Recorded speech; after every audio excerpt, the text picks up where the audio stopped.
Juste un dernier mot. E uma última palavra. Nós desejamos, senhor presidente, dar um presente um pouco mais pessoal. O senhor vai reconhecer, sem dúvida, as folhas do Jequitibá. É a maior árvore do Brasil.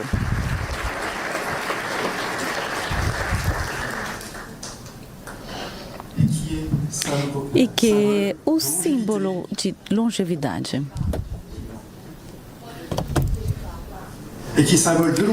De longevidade e de resiliência. É um símbolo para o presidente. A natureza, com frequência, é uma metáfora, e esse para descrever o nosso percurso e quem somos, mas hoje representa um pouco a mais, é uma inspiradora. E se eu posso ousar dizer com esta imagem, pode ser que é outro que nos leva a descentralizar para pensar a nossa relação com o meio ambiente, a natureza e todos esses temas que são os que o senhor trabalha. E essa imagem, essa obra, para que acompanhe na sua reflexão. Muito obrigada.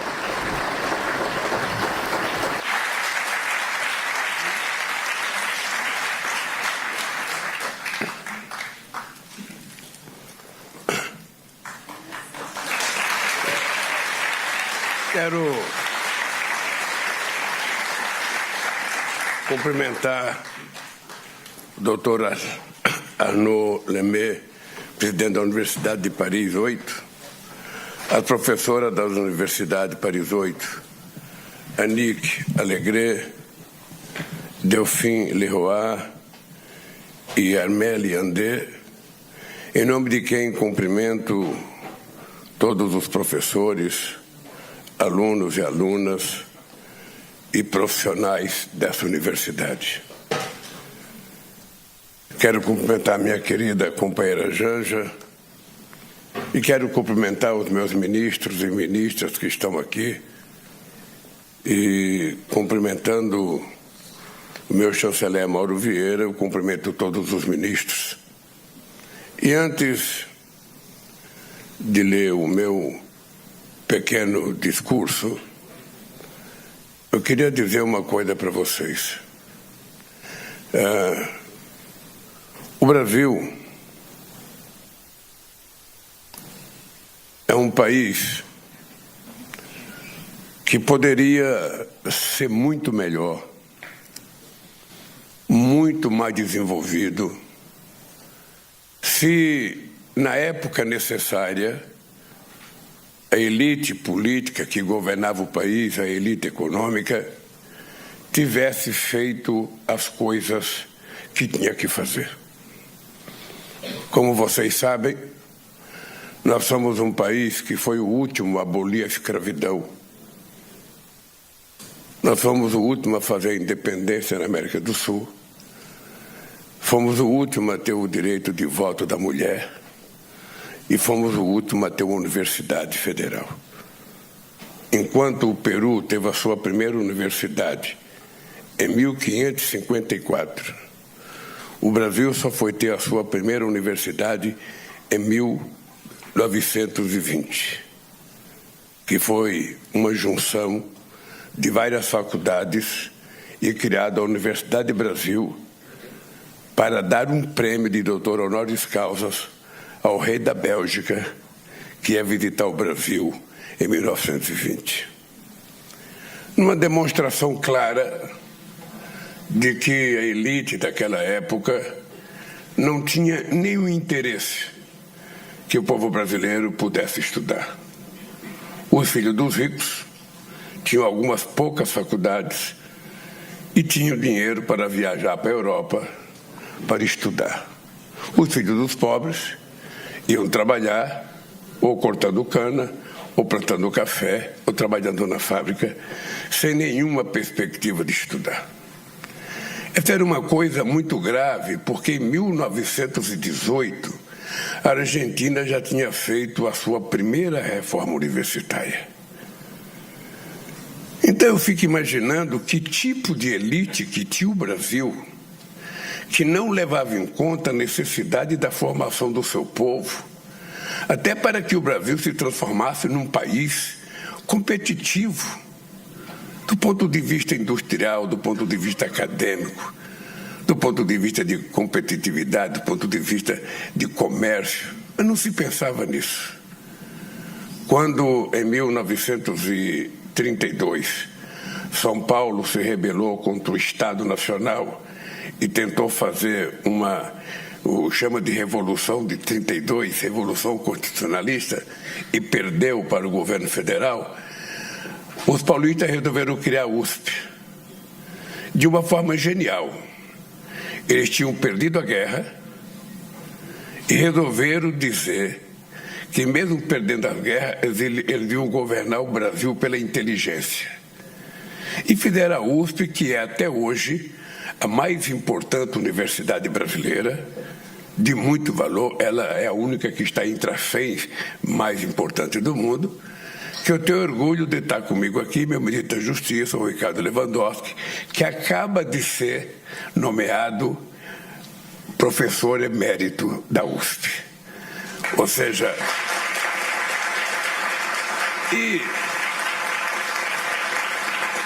e uma coisa importante que o professor Ricardo Lewandowski pode dar é que até há 15 anos atrás, a USP era uma universidade de brancos.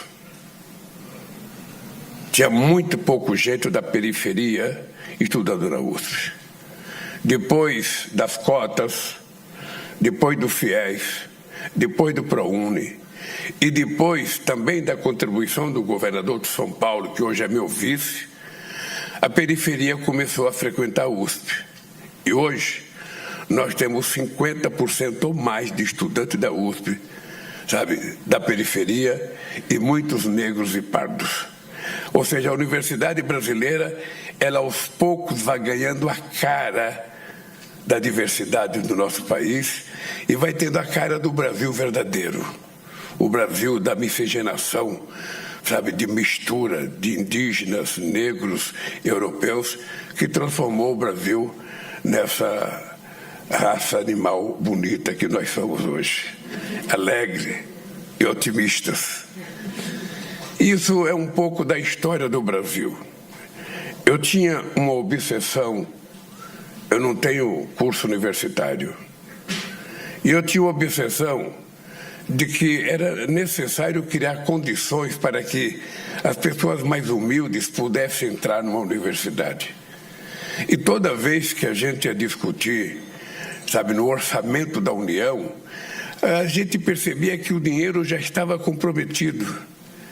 E todas as vezes que a gente ia discutir, aparecia alguém que dizia assim: custa muito, custa muito. Ou seja, e nunca tinha dinheiro, tudo custava muito. E eu comecei a me perguntar quanto custou a gente não fazer as coisas no tempo que era necessário fazer. Quanto custou a gente não investir no fim do analfabetismo no Brasil? Quanto custou a gente não ter feito a reforma agrária na década de 50? Quanto custou a gente não ter feito mais universidades? E aí nós resolvemos, então, criar duas coisas importantes. O ProUni.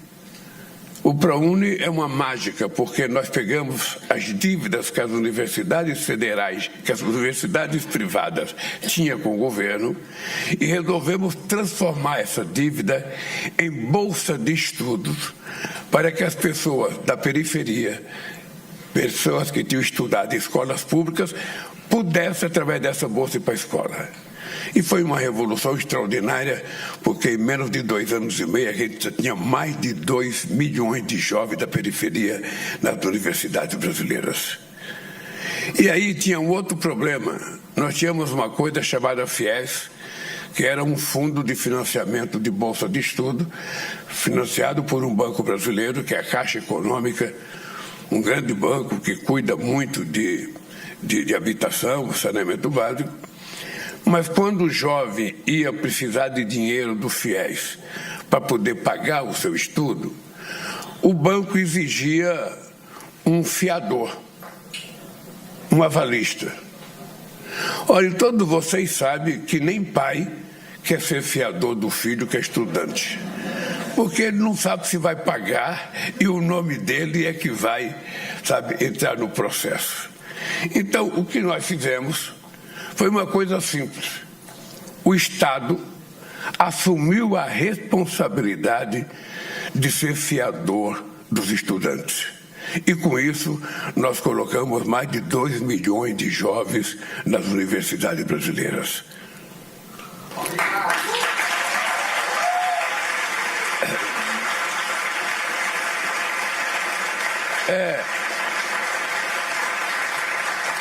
Eu não sei se é motivo de orgulho ou motivo de tristeza eu dizer para todo mundo que eu sou o único presidente da história do Brasil que não teve diploma universitário e sou o presidente da história do Brasil que mais fez universidade no meu país e que mais fizemos institutos técnicos.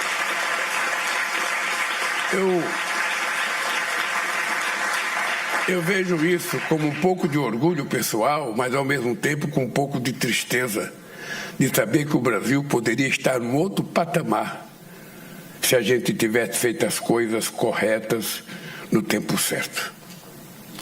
Dito isso, eu quero dizer para vocês que recebo com imensa alegria o título de doutor honoris causa concedido pela Universidade de Paris 8. É uma honra ser o segundo brasileiro laureado colocando ao lado de uma grande pensadora e filósofa, amiga, petista, a minha querida Marilene Chaui. A homenagem de hoje, eu tenho certeza que não é apenas um reconhecimento pessoal. Eu tenho certeza que é um encontro com valores que moldaram minha vida, a justiça social, a educação como ferramenta de emancipação e o compromisso com os que sempre tiveram de lutar por voz e por espaço. Eu tenho certeza que esse prêmio e esse título, doutor honoris causa, é muito mais uma homenagem à capacidade de resistência do povo brasileiro a qualquer outra coisa que eu tenha feito no meu país. Por isso, muito obrigado a vocês por esse reconhecimento. Forjei minha trajetória na defesa dos direitos dos mais vulneráveis. E é importante lembrar que hoje a luta das pessoas que são solidárias, das pessoas que têm sentido de humanismo, das pessoas que têm sentido de fraternidade, é uma luta muito ampla, porque nós precisamos lutar hoje, sabe, contra a desigualdade. A desigualdade em toda a sua dimensão.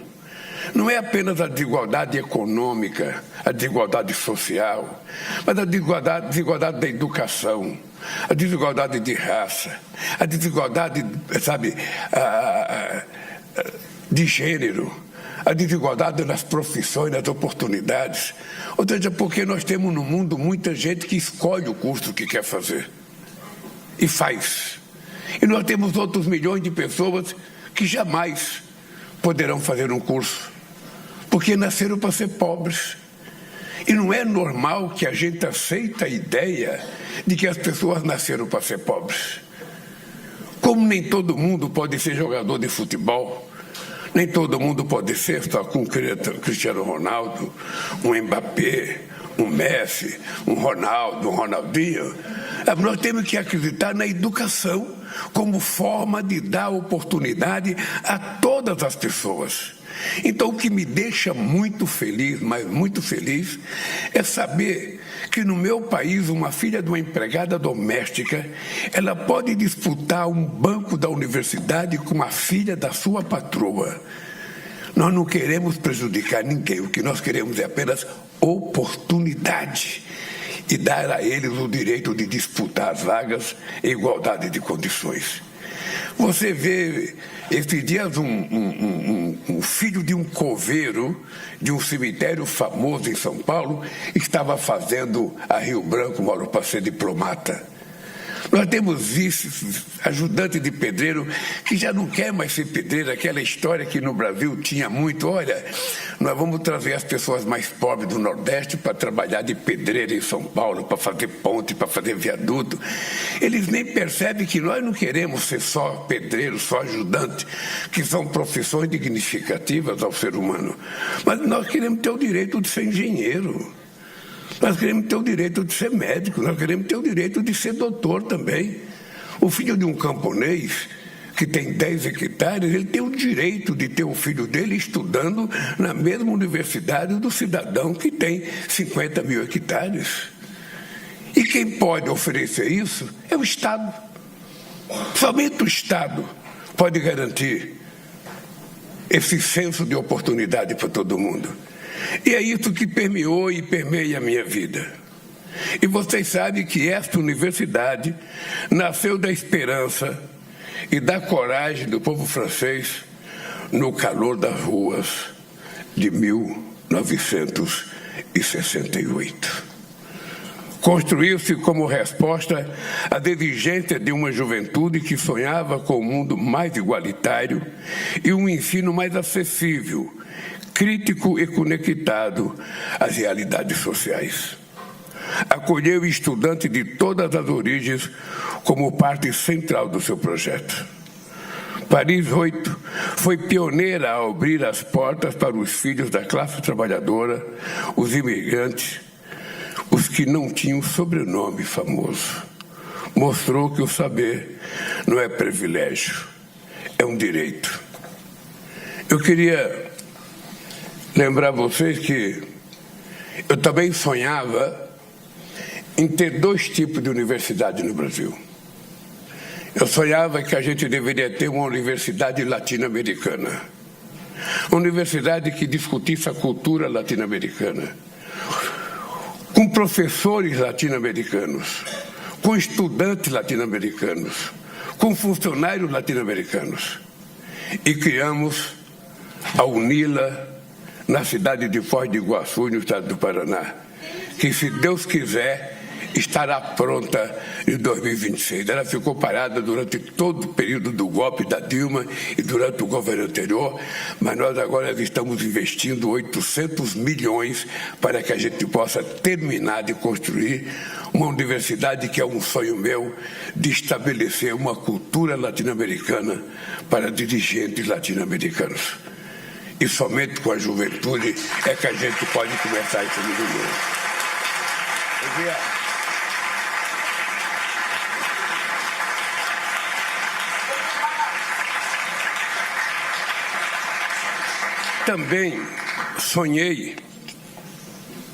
Também sonhei em criar uma universidade afro-brasileira. O Brasil tem um problema sério. Durante 350 anos, a gente teve milhões e milhões de pessoas escravizadas que ajudaram a construir o Brasil, ajudaram a construir a espécie humana brasileira, ajudaram a construir a nossa cultura, o nosso jeito de dançar, o nosso jeito de jogar bola, o nosso jeito de sorrir. E a dívida que o Brasil tem com o continente africano jamais poderá ser paga em dinheiro. Ela tem que ser paga em solidariedade. Ela tem que ser paga em transferência de tecnologia.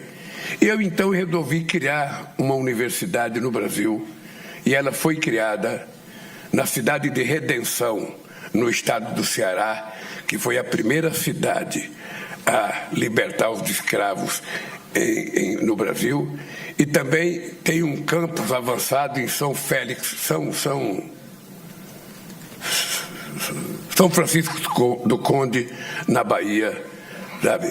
E eu tive muita emoção de participar da primeira formatura desses funcionários da Unilab. Eu, na verdade, queria uma universidade para todo o continente africano, mas depois ela foi feita para os países de língua portuguesa, que a ideia é formar gente estudando um tempo no Brasil, voltando para a África, depois voltando para o Brasil, depois voltando para a África, para que um jovem não vá para o Brasil e nunca mais queira voltar para a África porque arrumou uma namorada, porque casou. Ou seja, a nossa ideia é criar essa escola para ele ajudar o desenvolvimento do continente africano. Sabe? E eu acho que essa universidade também vai crescer, porque eu quero ver se eu estendo ela para todos os países africanos. E eu fico pensando sempre, Sócrates, como é que Cuba, um país pobre, pequeno, que sofre um bloqueio há 80 anos, consegue ter universidade para todos os meninos pobres da América Latina, da África, curso de medicina. Eu fico imaginando por que outros países não podem. Por que o Brasil não pode? E nós provamos que o Brasil pode, e por isso nós vamos fazer. E agora eu tenho 2 projetos. Um é criar uma universidade para os indígenas. E a outra é criar uma universidade de esporte. Ou seja, para a gente fazer com que as coisas evoluam. E essa de investir em esporte é muito séria. Não sei se vocês sabem, da delegação brasileira que participou das Olimpíadas aqui em Paris, 285 atletas, 275 eram bolsistas do governo. Porque o governo tem uma bolsa atleta que a gente paga para os alunos, para os esportistas que estão começando, porque financiar um artista famoso é muito fácil. Financiar um atleta campeão é muito fácil. Os bancos querem financiar, as empresas, mas quando ele é pobre, que ele está precisando comprar um tênis, ninguém quer financiar. Só para você ter ideia, aquela menina brasileira, aquela Rebeca, aquela que faz ginástica artística, ela é medalhista. E nós temos uma medalha pódio, que eu acho que agora está por volta de R$15 mil, sabe? E 85%, 275 eram bolsistas. Então é um motivo de orgulho muito grande, porque se a gente criar uma universidade, a gente vai poder fomentar mais e, quem sabe, fazer do esporte também um chamariz para que a criança não seja mais, sabe, levada ao narcotráfico.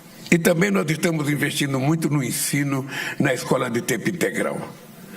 Não existe outra saída para a gente cuidar das nossas crianças, se a gente não fizer uma universidade de tempo integral, porque o currículo escolar também vai ter que mudar. Vocês que são os professores, nos ajudem. Ou seja, no século XXI, com a diversidade dos problemas que a humanidade tem, com as coisas novas que aconteceram na nossa vida, nós precisamos aumentar o currículo escolar para que as crianças possam levar para casa um aprendizado e ensinar o pai e a mãe que não tiveram oportunidade. Como é que a gente cuida da questão climática se as crianças não aprenderem na universidade? O que é o cuidado com a floresta? O que é o cuidado com o lixo seletivo? O que é o cuidado com os oceanos? Como é que a gente limpa a casa para combater, sabe, os mosquitos, que no Brasil tem muitos? Ou seja, se a gente não ensinar nas crianças, aonde que eles vão aprender? E é por isso que eu acho que o currículo escolar tem que sair daquela mesmice de tantos séculos e colocar coisas novas. Além de colocar cultura, além de colocar esporte, além de colocar arte, ou seja, mas a gente também colocar mais de ensinamento sobre a vida real das pessoas, para que as pessoas aprendam a tomar conta do seu próprio meio ambiente.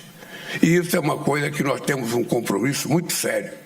E nós fizemos também um compromisso com prefeitos e governadores.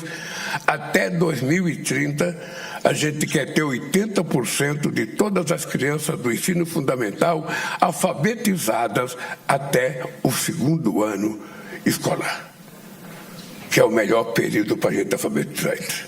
Nós também criamos uma bolsa de estudo, uma poupança para o ensino médio.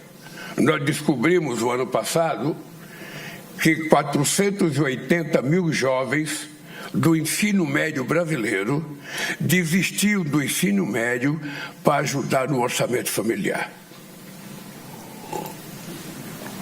Então, nós tivemos uma decisão muito ousada, nós criamos uma poupança Nós estamos R$200 por mês para cada jovem depositado no banco, no nome dele. E no final do ano, se ele teve 80% de comparecimento e ele passou para o ano seguinte, ele recebe R$1.000. No ano seguinte, outra vez, a gente vai dando. Quando chegar no final do curso, ele tem R$9.000, que é o começo da vida dele, para quem sabe caminhar para o estudo superior. Tem muita gente que acha que a gente está gastando dinheiro desnecessário. É muito mais barato a gente cuidar de um menino para ficar na escola do que cuidar de um menino na cadeia. Então, o que nós estamos fazendo é cuidar do povo brasileiro.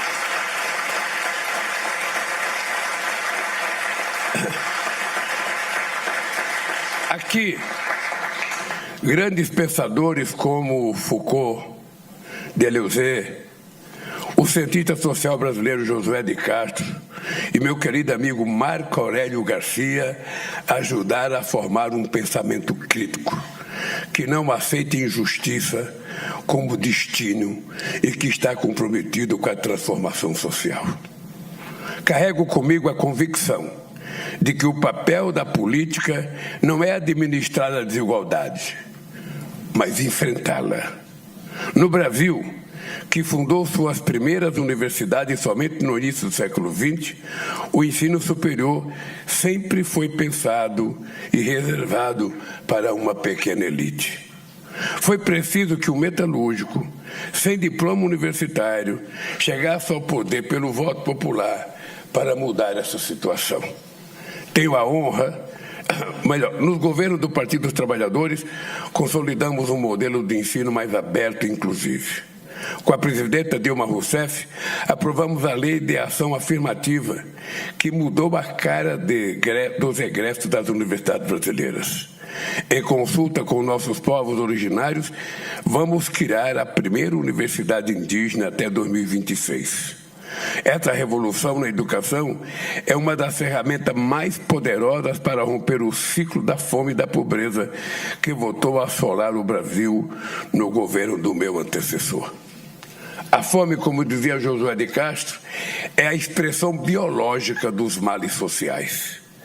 Quem sente fome tem sua existência aprisionada na dor do presente. Torna-se incapaz de pensar no amanhã. Tirar o Brasil do mapa da fome, como fizemos em 2014, é o compromisso mais urgente do meu governo. A essência da democracia é governar exatamente para todos. É assegurar participação popular real, com os trabalhadores organizados, com a juventude crítica e movimentos sociais respeitados. Em várias partes do mundo, a extrema-direita voltou a atacar as universidades. Seu método é o mesmo do adotado pelas ditaduras que assolaram a América Latina no século passado. Afrontar professores e estudantes e coibir o pensamento crítico e a diversidade. Calar a ciência, censurar a arte e transformar as salas de aulas em instrumento de dominação. A extrema-direita tem medo da educação, porque sabe que é onde nasce a consciência. A França, que acolheu tantos intelectuais brasileiros exilados, sabe que defender as universidades é resguardar a ciência. Em tempo de desinformação e negacionismo, o saber deve ser protegido como instrumento de um bem comum. A inteligência artificial está revolucionando o modo de aprendizado, de vida e de produção. As oportunidades que se abrem são ilimitadas, mas os riscos também não são menores.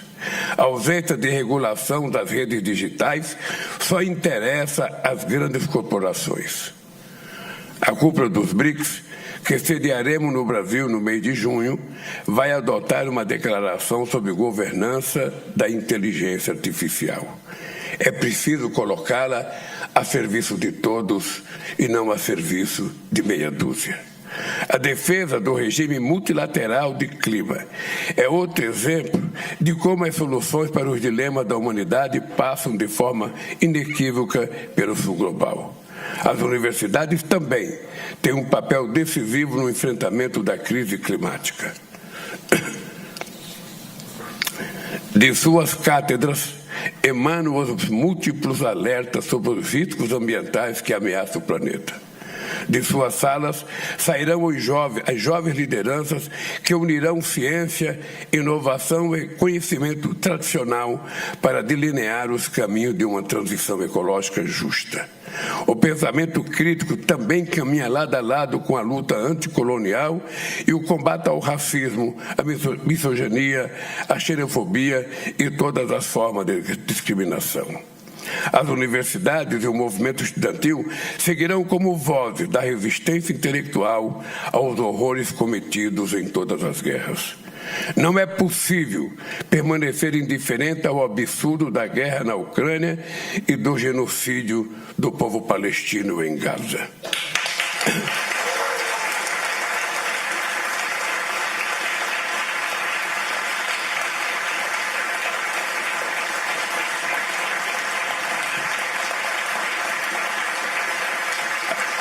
A intolerância e o extremismo comprometem os esforços coletivos de diálogo e corroem a confiança nas instituições. A gravidade do momento exige a defesa firme dos valores que unem a humanidade, a defesa da paz, do multilateralismo e do desenvolvimento sustentável. Fortalecer a educação emancipadora por meio da corporação acadêmica é fundamental. Todos os anos, milhares de estudantes, pesquisadores, artistas e empreendedores circulam entre nossos países. Troca ideias, constrói pontes e semeia inovação. Quero agradecer os esforços empreendidos pela gestão da reitora Annick Alegre e de seu sucessor, Arnaud Lemay, para estreitar os laços com esta universidade e o Brasil. Iniciativas como o Programa de Dupla Diplomação em História, com a Universidade do Estado do Rio de Janeiro, e o acolhimento generoso aos nossos doutorandos indígenas são ações concretas que reforçam o espírito de inclusão e colaboração conjunta. O engajamento da Universidade Paris 8, com o Ano Brasil-França 2025, também é exemplo de como esta parceria pode se desdobrar em projetos acadêmicos, científicos e culturais. Queridas amigos e queridos amigos, agradeço à Universidade Paris 8 mais uma vez pela homenagem e pela acolhida. Que o dia de hoje seja mais uma semente lançada para fortalecer os laços humanos entre a França e o Brasil e para inspirar as novas gerações a sonhar, a questionar e a agir. Que sigamos honrando o legado do mestre brasileiro Paulo Freire e colocando a educação como prática de liberdade, o diálogo como método e a crítica como ferramenta de emancipação. Só o conhecimento pode romper as correntes da desigualdade e construir uma sociedade mais justa, mais igualitária. Por isso, viva a Universidade Paris 8, viva a educação como instrumento de transformação. Obrigado.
A